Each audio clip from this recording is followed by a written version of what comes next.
দর্শক, ইসমানী মির্জাপুর চেয়া মুক্তবাক অনুষ্ঠানে আপনাদের সবাইকে স্বাগত জানাচ্ছি। শুরুতে জানিয়ে দেব আজকের শিরোনামগুলো। দর্শক, আজ আপনাদের সাথে আছি আমি মনজুর আলমদিন। গণমুখী সংস্কার আসলে কতদূর? সংস্কার নিয়ে অনেক কথা হচ্ছে, সংস্কারের গতি নিয়ে প্রশ্ন রয়েছে এবং সংস্কারের প্রক্রিয়া নিয়েও এখন নানান ধরনের প্রশ্ন উঠতে শুরু করেছে। সবকিছু নিয়ে আজকে কথা বলতে চাই। তিনজন সম্মানিত অতিথি রয়েছেন আমাদের সাথে। আছেন রমিন ফারহানা, ব্যারিস্টার ল, তিনি সাবেক সংসদ সদস্য ও বাংলাদেশ সুপ্রিম কোর্টের আইনজীবী। আছেন জনাব হাসনাত কাইম অ্যাডভোকেট, তিনি প্রধান সমন্বয়কারী রাষ্ট্র সংস্কার আন্দোলন। এবং আছেন জনাব সারওয়ার তুষার, তিনি যুগ্ম আহ্বায়ক জাতীয় নাগরিক পার্টি। আপনাদের তিনজনকেই স্বাগত আমাদের এই অনুষ্ঠানে। দর্শক, শুরুতে একটা প্রতিবেদন দেখে আমরা আলোচনায় আসবো। পূর্ব ঘোষণা অনুযায়ী সকাল 10:30টায় ঐক্যমত কমিশনের সাথে সংলাপে বসে জামায়াতে ইসলামী। আলোচনায় সংবিধান, দুদক থেকে শুরু করে নির্বাচন কমিশন সহ সব সংস্কার প্রস্তাবনা। নতুন করে বেশ কিছু বিষয়ে ঐক্যের বার্তা দেয় জামায়াতের প্রতিনিধি দল। সূচনা বক্তব্যে কমিশনের সহসভাপতি বলেন, ঐক্যমত প্রতিষ্ঠা সকল রাজনৈতিক সামাজিক শক্তির দায়িত্ব। আশা করেন দ্রুত জাতীয় সনদ তৈরির। আর নির্বাচন কমিশন ঘিরে অনাস্থার কথা জানায় জামায়াত। এটা কেবলমাত্র জাতীয় ঐক্যমত কমিশনের বিষয় নয়। জাতীয় ঐক্যমত্য প্রতিষ্ঠা আসলে রাজনৈতিক দলগুলো, সিভিল সোসাইটি এবং অন্যান্য রাজনৈতিক শক্তিগুলো, সামাজিক শক্তিগুলোর দায়িত্ব। ইলেকশন কমিশনের ভূমিকাও আমাদের কাছে কিছুটা প্রশ্নবোধক মনে হচ্ছে, কারণ কিছু কিছু ঘটনায় আমরা দেখছি যে ইলেকশন কমিশন তার প্রপার স্টেপ নিতে পারছে না। বৈঠক শেষে জামায়াতে ইসলামী জানায়, সংস্কার করতে হবে গণভোটে, তবে নির্বাচন আগে না একই সময়ে তা আলোচনার বিষয়। এখনকার যে ঐক্যমত হবে সেটার জন্য আমরা গণভোট চাচ্ছি। এই বিষয়ে কখন হবে আমরা বলছি ফার্দার আলোচনা করব, but hour principal policy statement হচ্ছে ইটস এ গণভোট। তত্ত্বাবধায়ক সরকারের অধীনে জাতীয় ও স্থানীয় সরকার নির্বাচন, জ্যেষ্ঠতার ভিত্তিতে প্রধান বিচারপতি নিয়োগ, নির্বাচন কমিশনের জবাবদিহিতা নিশ্চিতে সুপ্রিম জুডিশিয়াল কাউন্সিল সহ দুদক সংস্কারে টাস্ক ফোর্স গঠনের সুপারিশ জানায় দলটি।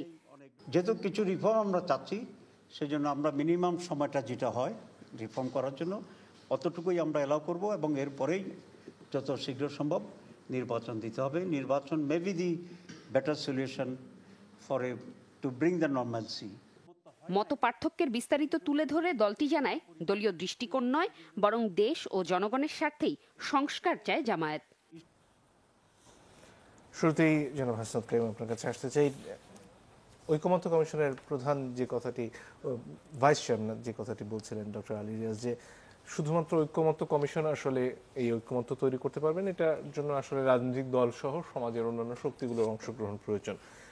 তাহলে ঐক্যমত্য কমিশনের কাজের পরিধিটা আসলে কি দাঁড়ালো, এবং সেই প্রক্রিয়ার জন্য যদি রাজনৈতিক দলগুলোকে এগিয়ে আসতে হয়, সেটাকে আসলে রাজনৈতিক দলগুলো করতে পারছে কিনা? না, আপনাকে ধন্যবাদ। প্রথমত যেটা মোটা দাগে এই বিষয়ের সাথে খুব বেশি ভিন্নমত করার কোনো অবকাশ নাই। এটা সত্য যে এটা ঐক্যমত্য কমিশন একটা দায়িত্ব নিয়ে এগিয়ে আসতে পারে, প্রাথমিকভাবে অনেকটা সেক্রেটারিয়েটের মতো কাজ করতে পারে, ভিন্নমতগুলো কি, আসলে ঐকমত্যের জায়গাগুলি কি, সেগুলি ফাইন্ড আউট করতে পারে। বিভিন্ন দলের কাছে আসলে অন্যান্য দল সম্পর্কে তাদের মনোভাব সম্পর্কে এক ধরনের রিপোর্টিংও করতে পারে। কিন্তু একই সাথে আমরা যেটা এর আগে থেকেই বলে আসছিলাম, আমরা কিন্তু এটা বলছি যে সংস্কারের কাজটা হচ্ছে একটা সমন্বয় কিংবা আসলে সমঝোতার কাজ। সংস্কারের আমরা প্রথম থেকে বলছিলাম যে এই সময়ে রাজনৈতিক দলগুলো প্রধানত যে নির্বাচনী রাজনীতি এবং সংস্কারের রাজনীতির মধ্যে যে মোটা দাগের পার্থক্য, যে একটা পার্থক্য হচ্ছে যে সংস্কারের সময় সবাই কতটা বেশি আসলে সমঝোতায় আসবে সেটা ফাইন্ড আউট করা, আর নির্বাচনী রাজনীতির প্রবণতা হচ্ছে যে আসলে কে কাকে কিভাবে পরাস্ত করবে তার জন্য আসলে কাজ করা, মানে প্রতিদ্বন্দ্বিতা কিংবা প্রতিযোগিতার কাজ করা। তো সেই জায়গা থেকে আমরা প্রথমেই বলছিলাম যে রাজনৈতিক দলগুলি নিজেদেরই এটা নিয়ে আলাপ করা দরকার, নিজেদেরই উদ্যোগ নেওয়া দরকার। এবং শুধু রাজনৈতিক দল না, এখনো পর্যন্ত ঐকমত্য কমিশনের যেটা আসলে ঘাটতি, সেটা হচ্ছে যে রাজনৈতিক দল কিংবা আসলে যে সমস্ত সংগঠন এখনো পর্যন্ত ভিজিবল তাদের সাথেই কথা হচ্ছে, কিন্তু জনগণের একটা বড় অংশ আসলে রাজনৈতিক দলের মধ্যে সংযুক্ত থাকে না। তাদের নিজেদের বিভিন্ন রকমের সংগঠন আছে অথবা নাই। তাদেরকে আসলে আলাপের মধ্যে আনার, তাদের মনোভাব জানার কোনো ধরনের উদ্যোগ নাই। এমনকি যারা অনেক বড় বড় স্টেক, যারা এফেক্টেড হতে পারে বলে মনে হয়, ধরেন একটা উদাহরণ দিয়ে আমি কথাটা এখানে শেষ করে ফেলি। ধরেন এইখানে সমস্ত মেজরিটির একটা বড় অংশ এখন আলোচনা করছে, ধরেন এই ঐকমত্য কমিশনে আমরা যেটা পাই যে সেকুলারিজম টার্মটাকে চেঞ্জ করতে হবে। মেজরিটির দিক থেকে এটা প্রায় অনেকেই কাছাকাছি জায়গায় অবস্থান করে। তো এটার সবচাইতে বড় স্টেক হচ্ছে আসলে মাইনরিটি। তারা এটা ফিল করে কিনা, তাদের জায়গা থেকে আসলে তারা আনসেফ ফিল করে কিনা, তার ইমপ্রেশন কি হবে এটা সম্পর্কে। এটা কেড়ে নিলে এমনিতেই তার কোনো সেফটি নাই, কিন্তু অনেক সময় সেফটির একটা ইমপ্রেশন থাকে। আপনি ইভেন তার কাছ থেকে সেফটির ইমপ্রেশনও কেড়ে নিচ্ছেন কিনা, ওইভাবে আপনি ভাবছেন কিনা, মেজরিটির সাথে আসলে ঐকমত্য কমিশন কি এটা তুলেছে কিনা কখনো, এইটা দেখেছি যে আমরা এগুলি ঘাটতি মনে হয়। এমনকি মাইনরিটির সাথে কোনো ডায়ালগ হয় নাই, আদিবাসীদের সাথে কোনো ডায়ালগ, মানে পাহাড়ি জনগোষ্ঠীর সাথে কোনো ডায়ালগ হয় নাই। অন্যান্য পাহাড়ি নয় কিন্তু অন্যান্য সমতলের যে ক্ষুদ্র ক্ষুদ্র আসলে জাতিগোষ্ঠী আছে তাদের সাথে কোনো ডায়ালগ হয়নি। এটার উদ্যোগ তো তাদের নিতে হবে। মানে আপনার যদি একটা সংস্কারের ভেতর দিয়ে যেতে হয় এবং একটা মৌলিক ধরনের সংস্কার যদি আপনার করতে হয়, তাহলে এই আলাপগুলি তাদের করতে হবে, এনভায়রনমেন্টটা তাদের করতে হবে। পলিটিক্যাল পার্টিকে আসলে শেষ পর্যন্ত এই সমস্ত কাজটা করার জন্য এগিয়ে আসতে হবে। এটা মোটা দাগে আমার কোনো পার্থক্য আছে এটা আমার মনে হয় না, কিন্তু তাদের যেটা কাজ সেই কাজটার মধ্যে এখনো পর্যন্ত তারা যথেষ্ট মাত্রায় সফলতা দেখাতে পারে। ধরুন রাজনৈতিক দলগুলো যদি না করে এই কাজটা, তাহলে পাহাড়ি জনগোষ্ঠীর যে মতামত, নারীদের যে মতামত, কিংবা কৃষকদের, মৎস্যজীবীদের যে দাবি এই রাষ্ট্র সংস্কারে, সে দাবিটা আসলে কেন্দ্রে যারা সংস্কারটা করছেন তাদের কাছে পৌঁছানোর রাস্তাটা কি? পৌঁছানো যায়নি। তো আজকে আমরা একটা কৃষক এবং ভূমিহীন কৃষকদের সমাবেশ করলাম। এর আগে ভূমিহীন কৃষকদের দেখতে সিম্পল একটা দাবি নিয়ে যে আপনারা যতগুলি কমিশন করেছেন এই কমিশনের মধ্যে একটা হচ্ছে ভূমি সংস্কার এবং আসলে কৃষি সংস্কারের একটা কমিশন থাকা দরকার। নট দ্যাট যে এটা হইলেই সব সমস্যার সমাধান হয়ে যাবে, কিন্তু কৃষি প্রশ্নটা, কৃষকের প্রশ্নটা বাংলাদেশে আলোচনার মধ্যে থাকা উচিত, অন্তত নোটে থাকা উচিত। এটার জন্য আমরা গোল টেবিল করেছি, উপদেষ্টাদের ডেকে নিয়ে এসে তাদেরকে শুনাইছি, পথসভা করেছি, রাস্তায় গিয়েছি, মাঠে গিয়েছি, আজকে সর্বশেষ আবারও ধরেন এই সমাবেশ করতেছি। কিন্তু এটা এমন এক জায়গায় দিয়ে রাখছে, ধরেন কৃষি উপদেষ্টা এবং স্বরাষ্ট্র উপদেষ্টা একজন। স্বরাষ্ট্র উপদেষ্টার ব্যাপারটা যদি আপনি বোঝেন যে সে তো গর্ম হয়েও আসলে পরিস্থিতির মোকাবেলা করতে পারছে না, তার কাছে যখন আপনি কৃষি দিয়ে রাখেন তার মানে কৃষি কোনোভাবেই তার কাছে বিবেচনার মধ্যে নিতেই পারে না। সে ভূমিহীনরা যখন আজকে ভূমিহীন আন্দোলনের সেক্রেটারি বক্তৃতা করতে গিয়ে বলতেছিল যে আমরা এই ভূমি উপদেষ্টার কাছে গিয়েছি এবং উনি প্রকাশ্যে অভিযোগ করেছে যে তিনি বলেছেন ছাত্রদের কাছ থেকে রিকমেন্ডেশন নিয়ে আসতে হবে।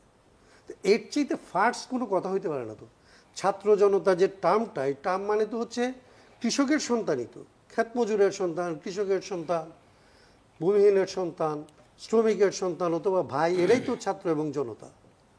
তো এই যে এক ধরনের মানে এই বিষয়গুলিকে যেভাবে দেখা হচ্ছে, আপনি যেটা বললেন, এত বড় স্টেক যদি ধরেন আলোচনার মধ্যে না আসে, কৃষক যদি আলোচনার মধ্যে না আসে, তাহলে তো এটা দেখা যায় যে আসলে সংবিধানের আলোচনার মধ্যে আপনি অনেক বড় জনগোষ্ঠীকে বাইরে রেখে আপনি এলিটদের নিয়ে আলোচনা করতেছেন এবং এটা একটা এলিটদের রিফর্মের ব্যাপার হয়ে দাঁড়াচ্ছে। জি, ধন্যবাদ। জনাব সরওয়ার তুষার, আপনার কাছে আসি। আন্দোলনের শক্তির একটা অংশকে নিয়ে এনসিপি গঠিত হলো, কিন্তু এর বাইরেও নিশ্চয়ই আরো অনেক অংশ থেকে গেছে যারা এনসিপির মধ্যে আসেননি। তার মধ্যে বিশ্ববিদ্যালয়ের ছাত্ররা রয়েছেন, বেসরকারি বিশ্ববিদ্যালয়ের ছাত্রছাত্রীরা রয়েছেন। তাদের কণ্ঠস্বর উঠে নিয়ে আসার জন্য এই সংস্কার প্রক্রিয়ায় তাদের অংশগ্রহণ নিশ্চিত করার জন্য আসলে কি করা যায়? জি, আপনাকে ধন্যবাদ।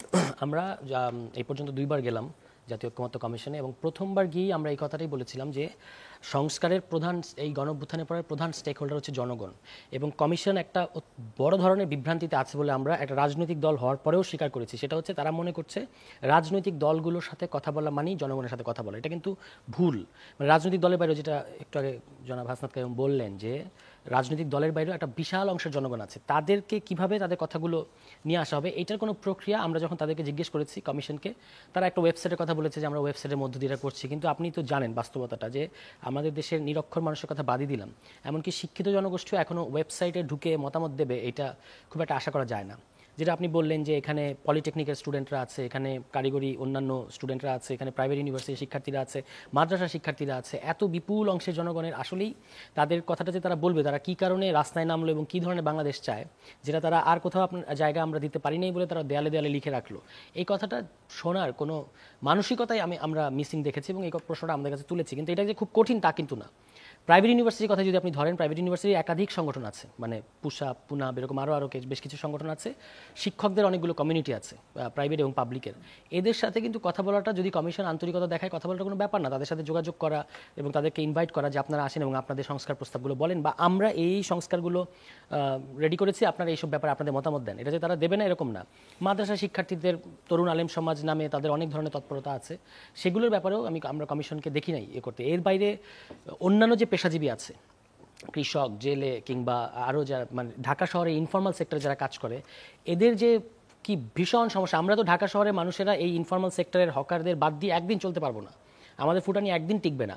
অথচ তাদেরকে ওই কিছু কয়েকদিন পর হলেই বুলডোজার দিয়ে ওই আছাড় মারা বাদে আমাদের সিটি কর্পোরেশন বলেন, সরকার বলেন, আর কিছু ভাবতে পারে না। এবং তারা আসলে তাদের ধরেন একটা সিম্পল জিনিস যে সরকার তাদেরকে একটা রেজিস্ট্রেশনের আওতায় আনবে এবং তাদের জন্য একটা জায়গা করে দেবে, এই সামান্য জিনিস তো আপনি তো তারা তো লেফট আউট বলেই তারা নিজেদের দায়িত্ব নিয়েছে। ইনফর্মাল সেক্টর মানেই যাদেরকে সরকার এবং রাষ্ট্র ফেল করেছে, তারা হচ্ছে আপনার নিজেদের দায়িত্ব নিয়েছে।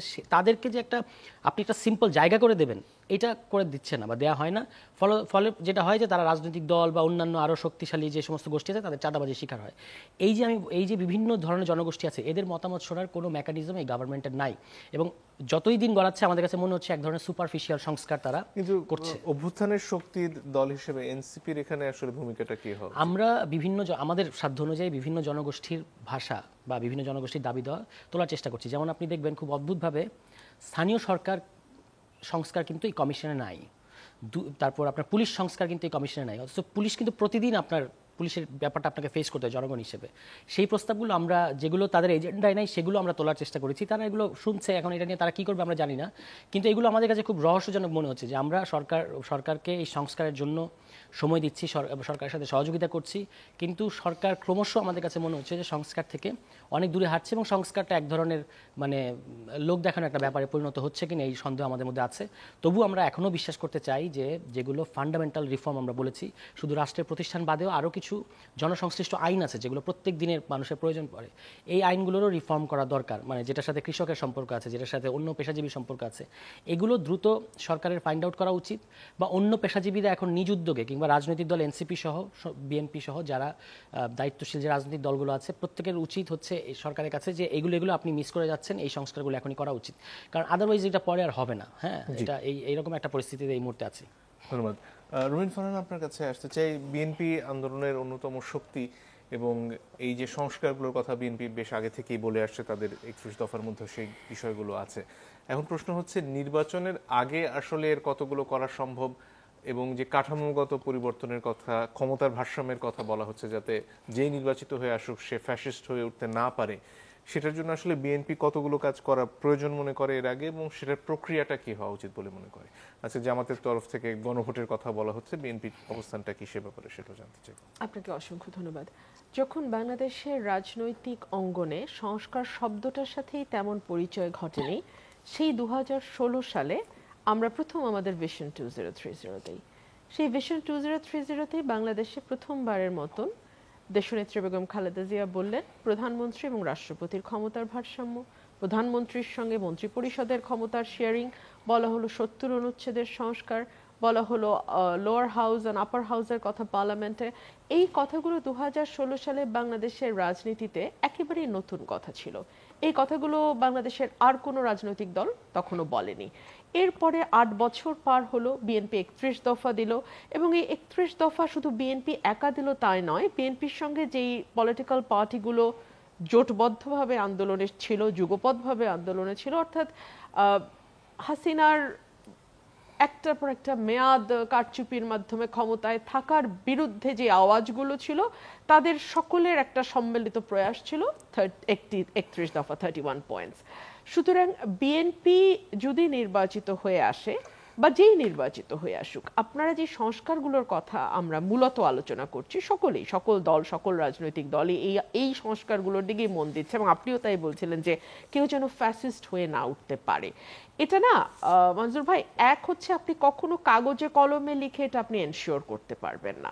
ধরুন বাংলাদেশে সংবিধানে পরিষ্কার বলা আছে জনগণের প্রত্যক্ষ ভোটে সরকার নির্বাচিত হতে হবে। বাংলাদেশে গত 15 বছর কোনো প্রত্যক্ষ ভোট কি হয়েছে, বা প্রত্যক্ষ ভোটে কি সরকার এসছে? আসে নাই। সংবিধানে কোথাও কি বলা আছে এনফোর্স ডিসঅ্যাপিয়ারেন্সের কথা? কোথাও কি বলা আছে যে আপনি ক্রস ফায়ারে দিয়ে বিচার বহির্ভূতভাবে হত্যা করতে পারবেন, কিংবা মৃত ব্যক্তি, বিদেশে থাকা ব্যক্তির নামে ইচ্ছে মতো একটা ফরম্যাট রেডি করে মামলা দিয়ে দেওয়া যাবে? এগুলো তো বলা নাই।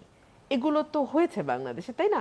সো আপনি ফোর কর্নার্স অফ দ্য পেপারে যাই লিখবেন, যত ভালো ভালো কথাই লেখেন না কেন, সেটাই যে মানে আপনাকে ভবিষ্যৎ একটা মনস্টার হতে বাধা দেবে তেমনটি কিন্তু নাও হতে তাই পারে। বলে কিছু জিনিসের ব্যাপারে একমত হওয়া কি জরুরি নয় নির্বাচনের আগে? সার্টেনলি। যেমন আমি সকল দলের যেই জায়গাগুলোতে আমি একেবারে নিউজ পেপার দেখে আমার যেটুকু আন্ডারস্ট্যান্ডিং, প্রত্যেকেই একটা ব্যালেন্সের কথা বলছে, ক্ষমতার একটা ভারসাম্যের কথা বলছে। প্রত্যেকেই পার্লামেন্ট মেম্বারদের কিছুটা স্বাধীনতা যাতে তারা পায়, নিজের দলের বিপক্ষেও কিছু ক্ষেত্রে যারা ভোট দিতে পারে, 70 অনুচ্ছেদ নিয়ে কথা বলছে।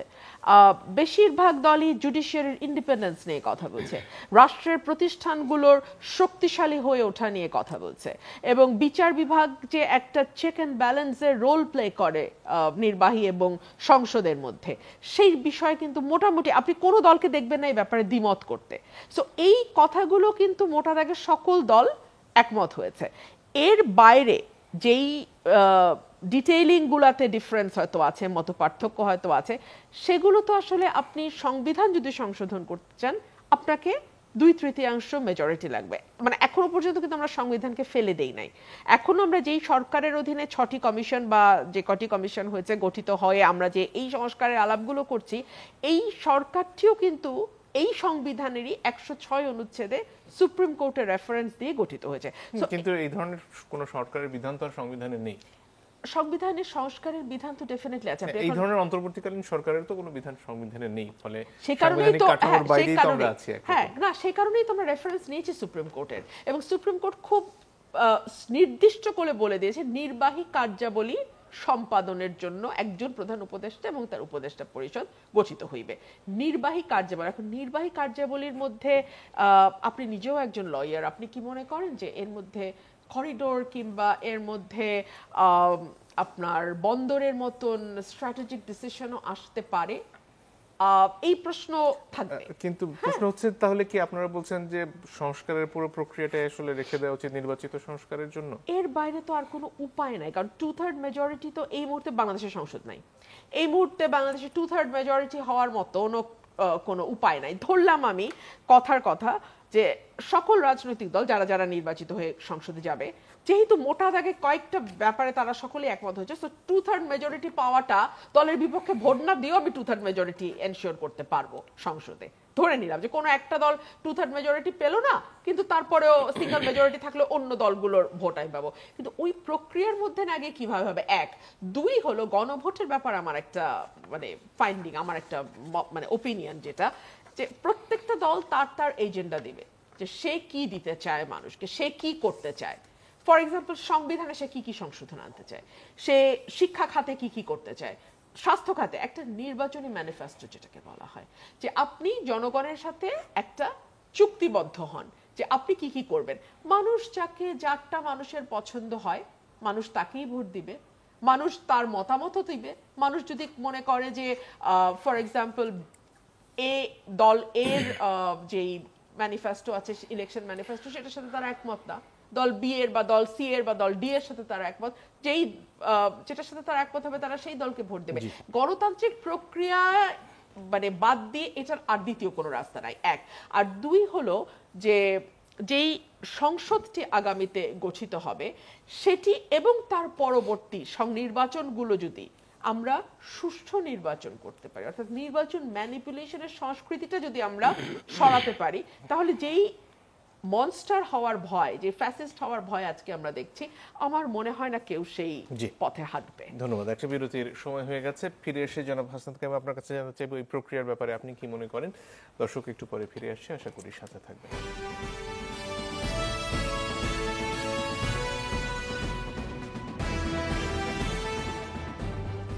দর্শক আপনারা দেখছেন ইসমাইল মির্জাপুর মুক্তবাক। ফিরে আসবো জনাব হাসনাত কাইম আপনার কাছে। একটু আগে রুমিন ফারহানা যেটা বলছিলেন যে সংবিধানের সংশোধন করার জন্য আসলে সংসদ অপরিহার্য। আপনারা অনেকদিন ধরে রাষ্ট্র সংস্কার নিয়ে কাজ করছেন, রাষ্ট্র চিন্তার সময় থেকে। আপনাদের চিন্তাটা কি বিশেষ করে এই সময়ে এসে সংবিধানের যে প্রক্রিয়া সংশোধনের সেটা আসলে কতটুকু গুরুত্বপূর্ণ? এখানে হচ্ছে আসলে বিএনপির সাথে কিংবা রবীন্দ্রের সাথে আমাদের একটা মৌলিক পার্থক্য আছে। আমরা সংস্কার সংশোধন অর্থে বলি না। কনস্টিটিউশনের অ্যামেন্ডমেন্ট যেটা, এটা হচ্ছে আসলে 2/3 মেজরিটি দিয়ে সে সংশোধন করতে পারে, এবং এই সংশোধন আরেকটা এরকম পার্লামেন্ট 2/3 মেজরিটি দিয়ে এটাকে আসলে চেঞ্জ করতে পারে, অথবা এটা কোর্টের ইন্টারফেয়ার করার আসলে স্কোপ থাকে যে এটা হাফার অ্যামেন্ডমেন্ট, এটা অ্যামেন্ডমেন্ট নাকি আসলে চেঞ্জ। যখন ও বলে যে আসলে এটা হচ্ছে স্পিরিটের বাইরে চলে গেছে, সংবিধানকে পরিবর্তন করে ফেলছে, তখন সে বলে এটা ইলিগাল। আমরা অনেক বড় অনেক দিনের লড়াই সংগ্রামের ভেতর দিয়ে অনেক ত্যাগের পরে ত্রয়োদশ সংশোধনী দিয়ে আমরা এখানে তত্ত্বাবধায়ক সরকারকে সংবিধানের সংশোধন আকারে আসলে যুক্ত করেছিলাম। কিন্তু আদালতের একেবারেই একটা বলতে হয় যে আদালতটার আদালত ছিল না, এটা আসলে মানে যেটা ছিল হচ্ছে আসলে একটা এক্সিকিউটিভদের একটা এক্সটেনশন বা দলের একটা এক্সটেনশন। তারা এটা 4-3 ভোটে আসলে নাই করে দিল। মানে একটা জনগণের এত বড় অর্জন, এত দিনের সংগ্রাম, এটা যে নাই হয়ে যায়, তাহলে এইটা থেকে আমাদের একটা এক্সপিরিয়েন্স হয়। আমরা একটা এক্সপিরিয়েন্স গ্যাদার করি যে জনগণেরই সংগ্রামের ভেতর দিয়ে, ত্যাগের ভেতর দিয়ে যে পরিবর্তনটা আমরা করব। আমরা যদি সবাই মিলে ঠিক করি যে একটা পরিবর্তন করব, যে ইলেকশনের জায়গাটাই কেবল পরিবর্তন করব, যে ইলেকশনটা আরেকবার এসে কোনো দলীয় সরকারের অধীনে হবে না, যতক্ষণ না আমরা জনগণ আবার সিদ্ধান্ত নেব যে এইবার আমরা তো এখন থেকে আমরা দলীয় সরকারের অধীনেই করব। ততদিন পর্যন্ত যদি আদালত এবং পার্লামেন্টকে এটাতে হস্তক্ষেপ করার সুযোগ দিতে না চায়, তাইলে কি করতে হবে? আমরা বলি এটা হচ্ছে আসলে রিফর্ম করতে হবে। রিফর্ম, আমি রুমিনের সাথে এটা একমত যে রিফর্ম কি এই গভর্নমেন্ট করতে পারবে? আমরা বলি পারবে না। রিফর্ম করি আর এটাকে নতুন করে করি, এটা করবার ক্ষমতা আমাকে দিতে পারে হচ্ছে জনগণ। জনগণ যদি আমাকে ক্ষমতা দেয় তাহলে আমি স্থানীয় সরকারে যাই, জনগণ যদি আমাকে ক্ষমতা দেয় তাহলে আমি পার্লামেন্টে যাই, জনগণ যদি আমাকে ক্ষমতা দেয় তাহলে আমি কনস্টিটিউয়েন্ট অ্যাসেম্বলিতে যাই, অথবা রিফর্ম অ্যাসেম্বলিতে যাব। বাংলাদেশের যে বাস্তবতা, সেই বাস্তবতা অনুযায়ী আমাদের যেটা বিশ্লেষণ ছিল, আপনি যেটা বলছিলেন যে 12 বছর ধরে আমরা কাজ করছি, আমাদের বিশ্লেষণ অনুযায়ী এটা পুরো সংবিধান ফেলে দেওয়ার মতো বাস্তবতা নাই। পুরো সংবিধান বদলে ফেলতে পারবেন না। আবার অ্যামেন্ডমেন্ট করে এটা থেকে আসলে বের হয়ে আসার যে সংকট, সেখান থেকে বেরোনোর পদ্ধতি, তাইলে কী করতে হবে? আমরা বলছিলাম কতগুলি জায়গায় পাওয়ার স্ট্রাকচারটা, যেখানে পাওয়ার ডিস্ট্রিবিউশনটা যেভাবে হয়েছে এবং পাওয়ারটাকে যেভাবে আসলে অ্যাকাউন্টেবিলিটির বাইরে নিয়ে যাওয়া হয়েছে, এই দুইটা জায়গার মধ্যে আসলে একটা ব্যালেন্স অফ পাওয়ার লাগবে, অ্যাকাউন্টেবিলিটি লাগবে। এটা করতে হলে জনগণের সম্মতি লাগবে। সেই জন্য আমরা বলি একটা রিফর্ম অ্যাসেম্বলি লাগবে। সংবিধান সংস্কার যদি আমাদের এজেন্ডা হয়, তাইলে সংবিধান সংস্কার সভার নির্বাচন লাগবে, যেটাকে গণপরিষদ গণপরিষদ এরা বলে। আমরা বলি গণপরিষদের সাথে রিফর্ম অ্যাসেম্বলির পার্থক্য হচ্ছে গণপরিষদ আপনার পুরো সংবিধান নতুন করে করতে পারে, কিন্তু এখানকার মানুষের অনেকের এটা নিয়ে আশঙ্কা আছে যে গণপরিষদের হাতে এই ক্ষমতা মানুষ দিতে চায় না, যেটা পুরোটা সে বদলে ফেলবে। তাইলে সে কি করতে চায়, মানে তার এখানকার বাস্তবতা অনুযায়ী যেটা করা দরকার, সেটা যেরকম তত্ত্বাবধায়ক সরকার পৃথিবীর কোথাও ছিল না, আমরা আমাদের বাস্তবতা অনুযায়ী, বাস্তব নিরিখে প্রয়োজন অনুযায়ী আমরা একটা তত্ত্বাবধায়ক সরকারের ফর্মুলা আনছিলাম।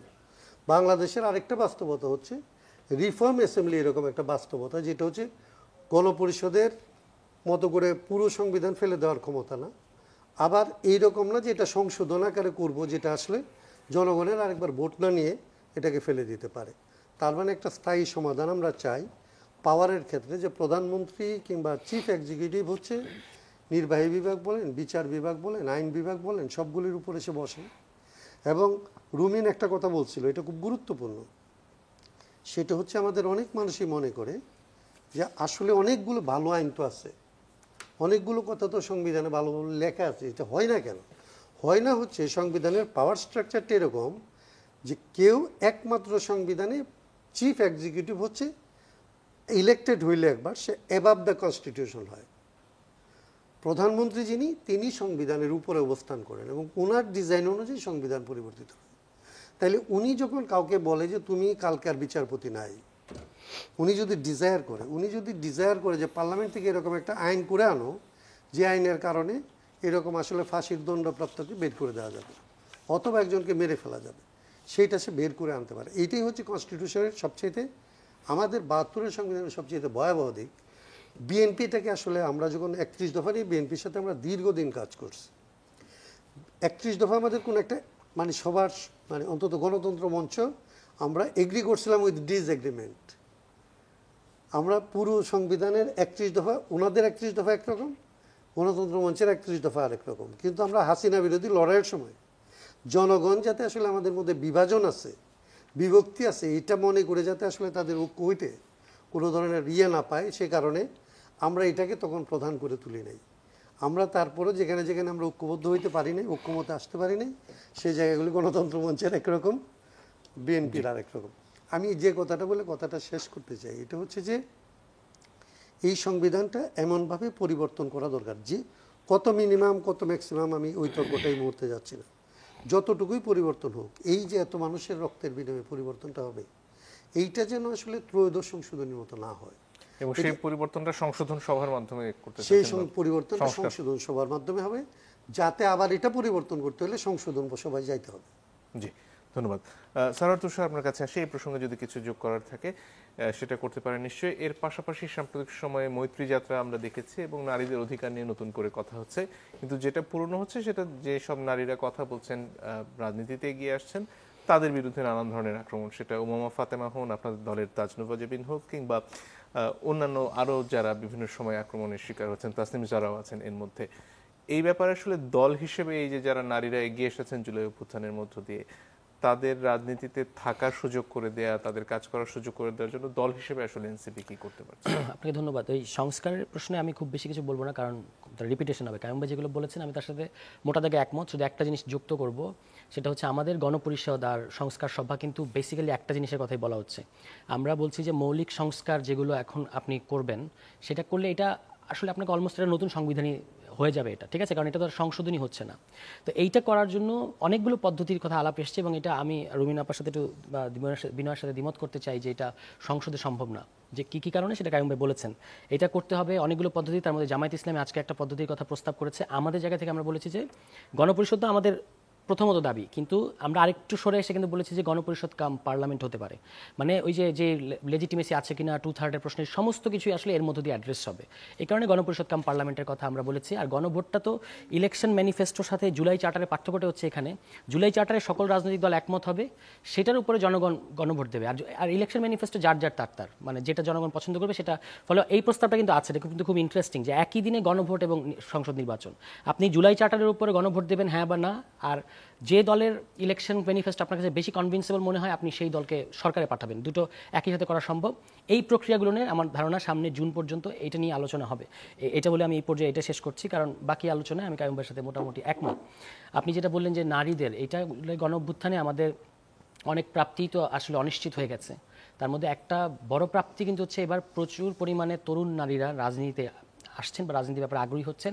এই যে আপনি যাদের নাম বললেন, এর বাইরেও কিন্তু ছাত্র রাজনীতিতে বৈষম্য বিরোধী ছাত্র আন্দোলনের ব্যানারে কিংবা এই বাংলাদেশ গণতান্ত্রিক ছাত্র সংসদের ব্যানারে অনেক নারী শিক্ষার্থীরা আছেন যারা নেতৃত্বের ভূমিকায় আছেন। তাদের এবং আমি এখানে আমাদের এখানে রুমিন আপা আছেন, তিনি তো একজন মানে আমাদের চেয়ে অভিজ্ঞ রাজনীতিবিদ, তিনিও যা ফেস করেছেন এবং আমাদের এই নারী নেত্রীরা যা ফেস করছেন, এর চেয়ে কুরুচিপূর্ণ, এর চেয়ে ভয়ঙ্কর মানে প্রোপাগান্ডা তার হতে পারে না। যে একটা ক্লিয়ারলি একজন নারী একটা প্রোগ্রামে গেছেন, আপনি তাকে সেইভাবে ডিল না করে তার সমালোচনা যদি থাকে আপনি করেন যে তার এইটা আমি একমত হই নাই, আপনি কেন এটাতে গেলেন, এটাতে এই সমস্যা আছে, আপনি এটা বলেন, এটা বলার তো গণতান্ত্রিক অধিকার প্রত্যেকের আছে। কিন্তু যেভাবে ব্যক্তিগতভাবে মানে তাকে চরিত্র হনন করা হলো এবং এইটার ব্যাপারে সরকারকে আমরা যে মাত্রায় নির্বিকার দেখছি, এটা খুবই অ্যালার্মিং। মানে সরকার কিন্তু এই সাইবার স্পেস, আপনি সাইবার সিকিউরিটি আইন দিয়ে দিলে আমরা কি করব? কিন্তু দল হিসেবে এনসিপি আর দল হিসেবে আমরা এর আগেও যখন সাইবার বুলিং, তো এবারই প্রথম হলো না, এর আগে তাসনিম জারা, মাহমুদা মিতু, সামান্তা শারমিন, তাজনুবা জাবিন, আমাদের কোনো নারী নেত্রী নাই যারা এগুলো শিকার হন নাই। তখনই আমরা এই সাইবার সিকিউরিটি অ্যাক্ট বলেন আর সাইবার বুলিং বলেন, এগুলোর বিরুদ্ধে যেন সরকার ব্যবস্থা নেয়, তা পরিষ্কারভাবে আমরা আহ্বান জানিয়েছিলাম যে এটা আপনাদের পক্ষে সম্ভব যে এগুলোর বিরুদ্ধে ব্যবস্থা নেওয়া। দল হিসেবে আমরা তাদের উইথ ফুল ইন্টিগ্রিটি আমরা তাদের সাথে আছি এবং তাদেরকে আমরা প্রোটেক্ট করব বা তাদের পক্ষে আমরা আছি। আমাদের একাধিক নেতারা কিন্তু গতকাল এই ঘটনার পরে সোশ্যাল মিডিয়ায় সরব হয়েছেন এবং এই ক্ষেত্রে আমাদের কোনো মানে ধূসর অবস্থান নাই যে এটা এদিকে কিংবা ওদিকে, কারণ এটা খুবই নীতিগত প্রশ্ন, আপনি একজন মানুষকে ব্যক্তিগতভাবে আক্রমণ করতে পারেন না। এবং আমাদের বেশিরভাগ শীর্ষস্থানীয় নেতাই এটা নিয়ে মন্তব্য করেছেন, মানে তাজনুবা জাবিনের পক্ষে রিসেন্টলি এবং তাসনিম জারা সহ অনেকেই বলেছেন। এর আগেও আমরা এটা নিয়ে বলেছি, বলে আমাদের এটার ব্যাপারে অবস্থান আরও পরিষ্কার। এখন আমাদেরকে ভাবতে হবে স্টেটমেন্টের বাইরে গিয়ে আরও বড় কী ধরনের পদক্ষেপ আমরা গ্রহণ করতে পারি যেন সাইবার স্পেসটা নারীদের জন্য আরও নিরাপদ হয়। এবং যারা শুধুমাত্র ভিন্নমতের কারণে, আমি তো মাঝে মাঝে এটাও দেখি, যেমন ধরেন আমার সাথে তো রুমিন আপার অনেক বিষয়েই দ্বিমত থাকে, কিন্তু রুমিন আপা কোনো একটা মন্তব্য করলে মাঝে মাঝে আমার চোখে পড়ে আর কি, কমেন্টে যে সমস্ত বিশ্রী কথাবার্তা বলতে দেখি এগুলো নেওয়া যায় না, এবং বেশিরভাগই বট অ্যাকাউন্ট। তার মানে বোঝা যায় যে কেউ না কেউ এগুলো কিনে এগুলো ব্যবহার করছে, কিন্তু এটা বট অ্যাকাউন্ট হোক আর যাই হোক, এর পেছনে কিন্তু কিছু মানুষ আছে, কিছু সংঘবদ্ধ চক্র আছে যাদেরকে শনাক্ত করা যদি আপনি করতে না পারেন তাহলে সাইবার সিকিউরিটি অ্যাক্ট দিয়ে আমরা কি করব? এই কারণে সরকারের ভূমিকাটা বেশি ইম্পর্টেন্ট। বৃহত্তর প্রশ্নটা যে কারণে নারীরা মৈত্রী যাত্রায় রাস্তায় নেমেছিলেন তাদের অধিকার আদায়ের জন্য, এবং সব মিলিয়ে এই যে গোটা সংস্কার প্রক্রিয়ায় সেখানে নারীদের অধিকার নিশ্চিত করার জন্য, সেটার ব্যাপারে আসলে এনসিপি কি এগিয়ে আসতে পারছে? নারীদের ক্ষেত্রে নারী কমিশনের ব্যাপারে যদি বলেন, যে কোনো কমিশনের মতো এই কমিশনেরও কিছু প্রস্তাব নিয়ে আপত্তি বিভিন্ন মহল থেকে আছে। আমাদেরও নারী উইং কিছু জায়গা তৈরি করেছে যে এই জায়গাগুলো আমাদের কাছে মনে হচ্ছে বিতর্কিত বা এগুলো আসলে আলোচনার মধ্যে দিয়ে সমাধান করতে হবে। এর বাইরে অনেকগুলো জায়গা আছে যেগুলো নিয়ে আসলে কারোই আপত্তি থাকার কোনো সুযোগ নাই, মানে এই কমিশনের রিপোর্টের কথাই বলছি। এই কমিশন বাতিলের প্রশ্নটা যারা তুলছেন আমি তাদেরকে বিনয়ের সাথে খেয়াল করতে বলবো, রিপোর্ট প্রদানের মধ্য দিয়ে এই কমিশন ইতিমধ্যেই তার কাজ শেষ। এখন হচ্ছে সকল স্টেক হোল্ডার যে সমস্ত বিষয় একমত হবে সেই সমস্ত বিষয় আসলে মানে আপনার বাস্তবায়ন হবে। সুতরাং এটা নিয়ে অতি প্রতিক্রিয়া দেখানোর কিছু নাই। মানে যেভাবে এটাকে আমরা সংবিধান নিয়ে ধরেন বিএনপির এত আপত্তি আছে, আমাদের ডিফারেন্ট পজিশন আছে, আমরা এগুলো নিয়ে কথা বলছি না। সংবিধান সংস্কার কমিশন নিয়ে কথা হচ্ছে, জাতীয় ঐক্যমত্য কমিশনের কথা হচ্ছে, এই একটা কমিশন নিয়ে কেন এই ধরনের আমরা ইসলাম বনাম নারী কিংবা হেফাজত ইসলাম বনাম নারী হয়ে গেল, এটা খুবই দুঃখজনক। যাদের কারণে হয়েছে আমি প্রত্যেককে বলবো তাদের অবস্থান রিথিঙ্ক করার জন্য। এটা আলোচনার সুযোগ আছে, পুনর্মূল্যায়নের সুযোগ আছে, এবং এখানে আমি মনে হয় প্রত্যেকেই ফ্লেক্সিবল আছে। তাহলে কেন এটা এরকম নারী বনাম হয়ে গেছে? এবং দেখেন আপনি গত কয়েকদিন সংস্কারের সকল কিছু ঢাকা পড়ে গিয়ে এই জিনিসটা প্রধান হয়ে গেল, এবং এটা খুবই দুর্ভাগ্যজনক। কিছু জায়গা আছে যেটা নারী কমিশনের কিছু রিপোর্ট সত্যি মানে আমার মনে হয় যে আবার পুনর্মূল্যায়ন করা দরকার, যেমন যৌনকর্মীদের প্রশ্নটা আর সম্পত্তির প্রশ্নটাও এরকম যে এটা নিয়ে সমাজের মানে আপনি একটা সবচেয়ে ভালো জিনিসও চাপিয়ে দিতে পারেন না, এটা নিয়ে যেহেতু সমাজের মধ্যে কমিশনের তরফ থেকে তো কেবল প্রস্তাবনাই আসছে। এক্স্যাক্টলি, আমি সেটাই বলছি, এটা প্রস্তাব এসছে এবং এটা রাজনৈতিক দল সহ অন্যান্য অংশীজনের একমত না হলে এটা বাস্তবায়ন হবে না, খুব সিম্পল। তাহলে এটা আমি এই কারণে বললাম যে এটা নিয়ে অতি প্রতিক্রিয়া দেখানোর কিছু নাই, যেভাবে এটা দেখানো হচ্ছে এবং এক ধরনের মুখোমুখি অবস্থান দেখা যাচ্ছে। আমি অবশ্য মনে করি যে নারীদের রাস্তায় যে তারা আবারও জুলাইয়ের পরে নেমে এসেছেন, কিছু মোটিভ কিছু বক্তব্যের সাথে আমার দ্বিমত আছে। সেনা শাসন বা তারা অবশ্য বলার চেষ্টা করছেন যে সেনা শাসন বা সেনা উপস্থিতিকে তারা বলছেন না যে সেনা উপস্থিতি সরিয়ে নেন পাহাড় থেকে, সেনা শাসনের কথা তারা বলেছেন। যে কোনো বিষয় নিয়ে দ্বিমত থাকতে পারে, সেটা প্রশ্ন না, কিন্তু প্রশ্নটা হচ্ছে যে এই যে মানে তাদেরকে আক্রমণ করা এটা খুবই ন্যাক্কারজনক, এবং এই ব্যাপারে প্রত্যেকটা রাজনৈতিক দলের দায়িত্বশীল হওয়া উচিত। সবচেয়ে বেশি যার হাতে ক্ষমতা আছে সরকার এই ব্যাপারে পদক্ষেপ নেওয়া উচিত। এখানে আমরা সবচেয়ে বড় ঘাটতি দেখতে পাচ্ছি। ধন্যবাদ। রুমিন ফারহানা, এই যে আন্দোলন জুলাইয়ে সেখানে নারীদের রাস্তায় উপস্থিতি, সন্তানদের পেছনে তাদের মায়েদের উপস্থিতি, এটা খুব লক্ষণীয় বিষয় ছিল, এটা সবাই নিশ্চয়ই স্বীকার করেন। এবং তারপরে বলা হচ্ছে যে এই অভ্যুত্থান শেষ হওয়ার পরে আসলে নারীরা কোথায় যেন হারিয়ে গেলেন যারা রাস্তায় নেমে এসেছিলেন আন্দোলনের সময়। বিএনপি এই মুহূর্তে সবচেয়ে বড় রাজনৈতিক দল, ক্রিয়াশীল যে দলগুলো রয়েছে তার মধ্যে বিএনপি কি আসলে নারীদের ব্যাপারে শক্ত অবস্থানে যেতে পারছে? দেখুন, আমাদের দীর্ঘদিনের যেই পারিবারিক, সামাজিক, রাজনৈতিক এবং রাষ্ট্রীয় প্রেক্ষাপট সেটি ভীষণ রকম পুরুষতান্ত্রিক, এবং দিনকে দিন আমি নারী বিদ্বেষটা না আরো অনেক বেশি ভাবে অনুভব করতে পারছি। মানে আমার শৈশবে আমি যতটা নারী বিদ্বেষী সমাজ দেখেছি, আমার কাছে এই বয়সে এসে মনে হয় যে এই বিদ্বেষটা আরো অনেক বেশি তীব্র, আরো অনেক বেশি প্রখর। এবং সারওয়ার যেটা বললো আমি একদমই একমত, এটা কোনো পলিটিক্যাল গভর্নমেন্ট না। সুতরাং এর পপুলিস্ট আচরণ করার কোনো কারণ কি বা কোনো দরকার কি ছিল? কেন মেজরিটি যেই দিকে যাবে সেই দিকটার সঙ্গে সরকারকে তাল মিলিয়ে এক ধরনের গাছাড়া ভাব, দেখেও না দেখার ভাব, শুনেও না শোনার ভাব, এই এই এই পথে যেতে হচ্ছে কেন? বিএনপি সোফার বিএনপি ইজ কনসার্ন, আমি এই দলের একজন কর্মী হিসেবে আমি যেটা অনুভব করেছি যে সবসময় বিএনপি যোগ্যতা এবং মেধা যদি তার পলিটিক্সে থাকে তাকেই সে তুলে নিয়ে এসছে, তাকেই সে অ্যাকোমোডেট করবার চেষ্টা করেছে। কেবল নারী বলেই যেমন কাউকে স্পেস ছেড়ে দেওয়া হয়নি, আবার কেবল নারী বলেই তার অন্য সকল যোগ্যতা থাকা সত্ত্বেও তাকে কর্নার করা হয়েছে, এটা আমি আমার রাজনৈতিক অভিজ্ঞতায় এমনটি দেখি নাই। আমরা সাধারণত আমি একটা খুব এক্সাম্পল আমি দিতে পারি। ফর এক্সাম্পল 2018 সালে যখন একটা মাত্র আসন হলো, নর্মালি এই ধরনের আসনে বাংলাদেশের পলিটিক্সের যেই সংস্কৃতি তাতে আমরা দেখি যে কারো বোন বা কারো স্ত্রী সাধারণত বা কারো কন্যা পলিটিক্সে যিনি বড় পদে আছেন ওই দলের, তার কন্যা বা তার স্ত্রী ওই আসনটি পান। আমার বেলা কিন্তু সেটি হয়নি। এই দলে আমার কোনো আত্মীয় স্বজন কোনোদিন কখনো ছিল না, কেউ কোনোদিন বিএনপি করে নাই আমার মানে পলিটিক্যাল ইয়েতে, কিন্তু আমাকে তারা চুজ করেছে। কেন চুজ করেছে? বিকজ ওই সময় দল মনে করেছে যে একজন ভালো ওরেটর যদি থাকে তাহলে সে হয়তো দলের বক্তব্য ব্যাপকভাবে বলতে পারবে, দলের অবস্থা তুলে ধরতে পারবে, দেশের অবস্থা মানুষের অবস্থা তুলে ধরতে পারবে। সো এই জায়গাটাতে তারা তাদের যেই ক্রাইটেরিয়া সেটা যে স্যাটিসফাই করেছে তাকেই তারা উঠিয়ে দিয়েছে। সো এটা একেবারে লেটেস্ট একটা এক্সাম্পল যেটা আমার কাছে মনে হয়েছে। আর দুই হচ্ছে বাংলাদেশের দলগুলো, আমি এটা সকল দলের কথাই বলবো। ধরুন যতদিন পর্যন্ত বাংলাদেশের রিজার্ভ সিট থাকবে ততদিন পর্যন্ত এই রিজার্ভ সিট নারীদের অগ্রগতিতে একটা বড় বাধা হিসেবে কাজ করবে। কিভাবে করবে আমি আপনাকে বলি। কনস্টিটুয়েন্সি মেনটেন করা ইজ আ টাফ জব, এটা সত্যি কঠিন। নারীদের যেহেতু আমাদের সামাজিকভাবে একটা মানে আগে থেকে নারীদের অনেক বেশি অকুপাইড থাকতে হয়, পরিবারের দায়িত্ব, সন্তানের দায়িত্ব, পরিবারের বয়স্ক সদস্যদের দায়িত্ব থেকে শুরু করে নারীর ঘাড়ে সকল রেসপন্সিবিলিটি। সো বলা হয় কি যে নারীও একরকম কমফোর্ট ফিল করে যে আচ্ছা আমার কনস্টিটুয়েন্সি বিল্ড করার দরকার নাই, আমি সংরক্ষিত আসনে এমনিতেই সদস্য হতে পারবো, সো আমার অত কষ্টের দরকার নাই। এই গ্রামে গঞ্জে দিনে রাতে রোদে বৃষ্টিতে ঝড়ে আমি কেন এত কষ্ট করব। আবার একই সাথে দলকেও এটা একটা কমফোর্ট জোন দেয়। দলের পুরুষ প্রার্থী বলে আপা আপনি তো এমনি এমপি হবেন, আপনি বাসায় থাকেন, আপনি অন্য কাজ করেন, আমাকে এই আসনটাতে আমাকে কাজ করতে দেন। এবং আরেকটা আওয়াজ আমি এখন শুনতে পাই কোন কোন কনস্টিটুয়েন্সিতে একেবারে পিছিয়ে থাকা যারা হয়তো মনে করে যে আমিও হয়তো ইলেকশন করতে পারি, তারা একটা নতুন বয়ান আনে, এই বাংলাদেশে নতুন বাংলাদেশে কোনো নারী প্রার্থীকে নমিনেশন দেওয়া হবে না, পুরুষ প্রার্থীরা এখান থেকে ইলেকশন করবে। সো এই 50 আসন বা 100 আসন, যেটা এখন বোধহয় নতুন করে 100টার একটা প্রপোজাল দিয়েছে, এটা নারীকে বারবারই পিছিয়ে দেবে। আরেকটা কথা আমি একজন নারী হিসেবে এটা বলি, নারী যতদিন পর্যন্ত তার যোগ্যতা, মেধা, দক্ষতার পূর্ণ ব্যবহার না করবে এবং তাকে এটা ধরেই নিতে হবে সে একটা আনফেয়ার ওয়ার্ল্ডে আছে, পৃথিবীটা খুব ফেয়ার জায়গা না, এটা ভাই একটা আনফেয়ার ওয়ার্ল্ড, এগুলা মাথায় নিয়েই আসলে একটা নারীকে তার কর্মক্ষেত্রে আসতে হবে। অনেক নারী গঞ্জনা সহ্য করতে না পারে সুইসাইড করে, আবার অনেক নারী পাত্তাও দেয় না। সো এখন আপনি কোনটা নেবেন? এখন এইটা হচ্ছে আছে বস্তু, সমাজ এরকম, এটাকে বদলাতে একদিনে আপনি পারবেন না, এটা ধীরে ধীরে ধীরে ধীরে ধীরে ধীরে ওই যে ঠিক ওই গণতন্ত্রের মতো সময় লাগবে। এই সময়টা আমরা পথ তৈরি করছি, গালাগালি খাচ্ছি, বকা শুনছি। এই যে আমার ভাই একটু আগেই বললো যে রুমিন ফারহানা তার দলের সামান্থা শারমিনের কথা বললো, অন্যান্য যেই নেত্রীরা তাসনিম জারার কথা বললো, সবার কথাই বললো। তো আমরা পথটা তৈরি করছি, এরপরের জেনারেশন হয়তো আরেকটু বেটার পথ পাবে। এই ক্ষেত্রে সরকারের কি ভূমিকা থাকা উচিত?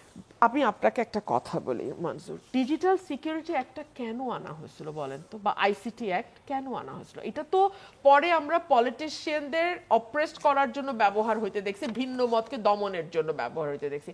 এটার মেইন ইউজ তো এটা হওয়ার উচিত ছিল না, সাইবার সিকিউরিটির ব্যাপার ছিল। আপনি যাতে অনলাইনে গিয়ে কারো মানহানি করতে না পারেন, কাউকে বুলি করতে না পারেন, কারো ব্যাপারে এমন ব্যবস্থা তৈরি করতে না পারেন যে সে একেবারে সুইসাইডের দিকে যায়, সেটা প্রতিরোধ করার জন্যই তো এই সাইবার সিকিউরিটি অ্যাক্ট বলেন বা আইসিটি অ্যাক্ট বলেন, এটা তো ছিল ডিজিটাল সিকিউরিটি অ্যাক্ট। এটা তো এই ব্যবহার হয় নাই। আচ্ছা, ব্যবহার যে হয় নাই তার প্রমাণও আমার মনে পড়ে গত সরকারের আমলে 2 দিন পর পর আমি থানায় যেতাম, থানায় গিয়ে একটা এফআইআর করতে চাইতাম, যে এই fake news, fake video, fake photo এগুলার ব্যাপারে কোনোদিন 15 বছরে আমি জিডির বাইরে উঠতে পারি নাই, জিডির উপরে উঠতে পারি নাই। পুলিশ কর্মকর্তারা একটা জিডি নিতেন নিয়ম রুটিন মাফিক, জিডিটা নিয়ে জিডির একটা কপি আমাকে দিয়ে, এবং আমি সংসদ সদস্য থাকা অবস্থায় আমাকে থানায় যেতে হয়েছে সশরীরে যে উনি না আসলে মামলা নিব না। আমি যাওয়ার পরেও মামলা নেয় নাই, জিডি করে ছেড়ে দিয়েছে। দেখুন, নারীর ব্যাপারে সমাজের একটা দৃষ্টিভঙ্গি আছে। আপনি দৃষ্টিভঙ্গিটা একদিনে পার হতে পারবেন না। আপনি রাস্তায় স্লোগান দিয়ে মিছিল করে, হ্যাঁ আপনি আপনার ফুটপ্রিন্টটা হয়তো দিলেন, কিন্তু এটা রাতারাতি বদলাবে না। সমাজ নারীকে একভাবে দেখে অভ্যস্ত, এবং সেই অভ্যস্ততা থেকে বেরিয়ে আসতে সমাজের সময় লাগবে। ধন্যবাদ। জনাব হাসনাত কাইয়ুম, এই যে সমাজের অর্ধেক হিস্সা তো নারীদের, কিন্তু তারা যখনই সংস্কারের আলাপ হয়, তাদের অধিকারের প্রশ্ন আসে, কোথায় যেন তাদের বিরুদ্ধে একটা বড় শক্তি দাঁড়িয়ে যায়, এবং এটা অনেক সময় ধর্ম বনাম নারী দাঁড়িয়ে যায়। সেটার কারণটা কি? প্রথমত ধর্ম বনাম নারী যেটা দাঁড়ায়, এটা হচ্ছে আসলে ধর্মের রাজনৈতিক ব্যবহার। এখানে যত রাজনৈতিক দল ধর্মীয় রাজনৈতিক দল হিসেবে চিহ্নিত, তার অনেকেই আসলে ধর্মের অনুশাসনের ভেতরে থাকেন না। তারা তাদের জাগতিক স্বার্থে, ক্ষমতা ব্যবহারের স্বার্থে, অথবা আসলে অর্থনৈতিক সুযোগ সুবিধা বাড়ানোর স্বার্থে ধর্মকে ব্যবহার করে।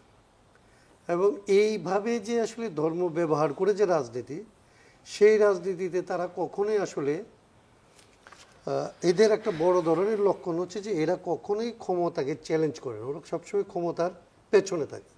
তাদের আক্রমণের লক্ষ্যবস্তু হয় সবসময় দুর্বলেরা, মাইনরিটি, নারী, আদিবাসী, অথবা এরকম আরো যারা আরো মাইনর যারা, শিশুরা, বাচ্চারা, তাদের অধিকার। যেটা হওয়ার কথা ছিল ইন এসেন্স, যদি ধর্মীয় অনুশাসনের ভেতরে থাকতো, তারা যদি ধর্ম পালনকারী হইতো, তাইলে আসলে তার ধর্মের জায়গা থেকে এগুলির পক্ষে তার দাঁড়ানোর কথা। আসলে যেখান থেকে জুলুমটা হয়, জুলুমের বিপক্ষে তার দাঁড়ানোর কথা।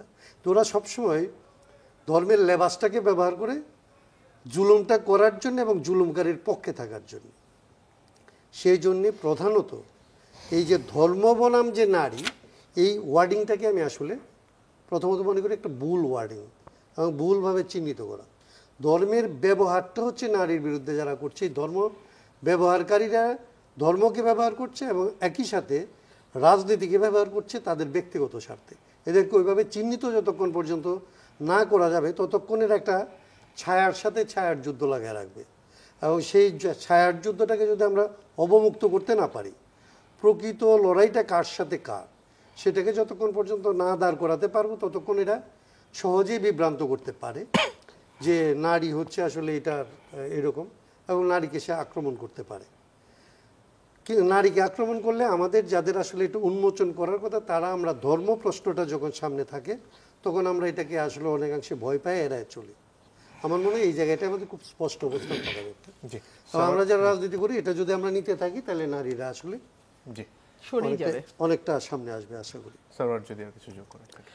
মানে ধর্ম বনাম নারীর তো কোনো সুযোগ নাই। এবং আমি যতটুকু আমার জানাশোনার মধ্যে আমি দেখেছি যে ইসলাম, ধরেন ইসলামের কথা যদি বলি, যেহেতু এখানকার বেশিরভাগ মানুষের ধর্ম এটা, ইসলামেরই এক ধরনের নারী কেন্দ্রিক ব্যাখ্যা, এত চমৎকার চমৎকার ব্যাখ্যা, এত ভালো ভালো কাজ সারা পৃথিবীতে হয়েছে, বিশেষত পশ্চিমের বিশ্ববিদ্যালয়গুলো, এবং এগুলো আমাদের চেয়ে অনেক বেশি ইসলামিক সমাজ থেকেই হয়েছে, মিশর থেকে, মানে মিশরের স্কলার কিংবা তিউনিশিয়ার স্কলার, মধ্যপ্রাচ্যের বিভিন্ন জায়গা থেকে। দুঃখজনক যেটা ব্যাপার, দুই দিক থেকে আমাদের এখানে যারা ধর্মকেন্দ্রিক রাজনীতি করেন, তারাও এই আলোচনাগুলো বাংলাদেশ সমাজে আসতে দেন নাই। এই সমালোচনাটা তাদেরকে নিতে হবে। দ্বিতীয়ত হচ্ছে, আমাদের এখানে যারা নারীর পক্ষে কথা বলেছেন, তারা কোনো একটা কারণে ভেবেছেন যে ইসলাম এবং নারী এটা আলাদা, এবং ইসলামের ভেতর থেকে যে নারীর একটা ইন্টারপ্রিটেশন হতে পারে নারীর পক্ষে, এটা তারা কখনো এক্সপ্লোর করতে যান নাই, কখনো আগ্রহ দেখান নাই, অন্তত আমার চোখে পড়েনি। যে কারণে আপনার নারী বনাম ধর্ম, এরকম বারবার নারী ইস্যুটা কেন, নারী ইস্যু সামনে আসলে কেন এটা ধর্মের বিরুদ্ধে দাঁড়াবে, দাঁড়ানোর কোনো কারণ নাই। বাংলাদেশের অর্ধেক আপনি বললেন নারী, তাদের মধ্যে বিপুল সংখ্যক নারী ইসলাম ধর্মের অনুসারী, তাদের সাথে তো এই ধর্মের কোনো বিরোধ নাই। এবং এই ধর্মের ভেতরেই নারীদেরকে যে সমস্ত অধিকার দেওয়া হয়েছে, সেগুলোই তো আমাদের সমাজ অনেক ক্ষেত্রে দেয় না বা গড়িমসি করে। এই জিনিসগুলোর ক্ষেত্রে আমাদের শিক্ষার ব্যাপক পরিমাণ অভাব আছে। আমাদের মাদ্রাসা এগুলো নিয়ে আরও খোলামেলা, আরও ভালো আলোচনা হওয়া উচিত, মানে যেগুলো একদম ইসলামিক টেক্সট ধরেই আলোচনা করা উচিত। আমাদের বিশ্ববিদ্যালয়ে এগুলোতে পড়ানো উচিত, এবং যারা নারীবাদ সহ নারীর অধিকার নিয়ে কাজ করেন, তাদেরও এই সমস্ত ইন্টারপ্রিটেশনগুলো সামনে তুলে নিয়ে আসা উচিত। তাহলে যে বিরোধ বা মুখোমুখি একটা অবস্থান মনে হয়, আসলে অতটা মুখোমুখি বা বিরোধাত্মক অবস্থান থাকবে না। জি, রুমি ফারহানা যদি আর কিছু যোগ করে থাকে। আমার কাছে মনে হয় যেটা হাসনাত ভাই বলছিলেন যে একটা গোষ্ঠী ধর্মটাকে অস্ত্র হিসেবে ব্যবহার করে তার ক্ষমতা প্রদর্শনের জন্য, ব্যবহার করে একটা গ্রুপ অফ পিপলকে দমায় রাখবার জন্য। সো এটা যতক্ষণ পর্যন্ত আপনি আসলে এই ম্যাল ইন্টেনশন থেকে কাজটা করবেন এবং সমাজে এই ধরনের কুটতর্কগুলোকে সমাজে যত বেশি আপনি ছড়িয়ে দিবেন, আপনি তত নিজে এম্পাওয়ার্ড হবেন, সেই গ্রুপটা তত বেশি এম্পাওয়ার্ড হবে, এবং সেটা হওয়ার জন্যই আসলে ধর্মকে অস্ত্র হিসেবে ব্যবহার করে। আপনি আমাকে বলেন, ধর্মে তো অনেক ভালো ভালো কথা আছে। ধর্মে সুদের ব্যাপারে কঠোরভাবে বলা আছে, জাকাতের ব্যাপারে বলা আছে, সাদকার ব্যাপারে বারবার রিমাইন্ডার দেওয়া আছে, নামাজ কায়েম এবং জাকাত আদায়ের কথা বলা আছে। আমরা কোনটা ফলো করি? আমাদের সমাজে আমরা কি দেখি না যে ধর্মের লেবাসটা পরে খুব সুন্দর মতো ঘুষ লেনদেন করতে? অনেককে দেখি রমজান মাসে ইফতারের পর ওনারা ঘুষ নেন, বিকজ রোজা রেখে তো করা যাবে না। অনেকে আমরা এটাও শুনি নামাজের অজু করার পরে, নামাজটা পড়ে এসে তারপরে উনি ঘুষটা নেন। অনেক সময় বলেন যে অজু আছে তো ড্রয়ারে রেখে দেন। এগুলো তো সমাজের বাইরের গল্প না, তাই না? তো তখন ধর্ম কোনো বাধা হয়ে দাঁড়ায় না। এবং আমরা খুব অবাক হয়ে, আমি তিনজনের বয়ান খুব শুনি। একজন হচ্ছে নোমান আলী খান, একজন হচ্ছে সুলাইমান, আর আরেকজনের নাম এই মুহূর্তে মনে করতে পারছি না। ডু ইউ রিমেম্বার যে ফর্সা, I forgot his name, sorry. তিনজনের না বাইরের। ওনারা যেই ব্যাখ্যা দেন আয়াতগুলোর, ওনারা যেভাবে বয়ান করেন, সেটাও একটা ওয়াজ। সেই ওয়াজটা আমি যখন শুনি তখন আমি একরকম ইসলাম দেখি। আমি যখন বাংলাদেশে, আমি কাউকে ডিমিন করছি না, হ্যাঁ, যখন আমাদের ওয়াজ থেকে বলা হয় ইউনূস নবীর মতন এই সরকার এসছে, ডক্টর ইউনূসের সরকার, এবং ইউনূস সরকারকে তাড়ানো হবে ইসলাম বিরোধী, কোরআন সুন্নাহ বিরোধী, এরকম ভয়ানক প্রপাগান্ডা যে ওয়াজ থেকে আসে, সেই ওয়াজের সাথে ধর্মের কোন রকম কোনো সাযুজ্য, আল্লাহর কোন রকম কোনো সম্পর্ক, তার আয়াতের কোন রকম কোনো ব্যাখ্যা আপনি কি আশা করতে পারেন না। তো আমি মুগ্ধ হয়ে যখন বিদেশি বক্তাদের ওয়াজ শুনি, আমি কেন আমার দেশের বক্তাদের ওয়াজ শুনে ভীত হয়ে যাই? জি, অনেক ধন্যবাদ আপনাদের তিনজনকে। আজকের মতো সময় ফুরিয়ে গেছে। দর্শক, আপনাদেরকে ধন্যবাদ যারা এতক্ষণ আমাদের সাথে ছিলেন। বিদায় নিচ্ছি আজকের মতো।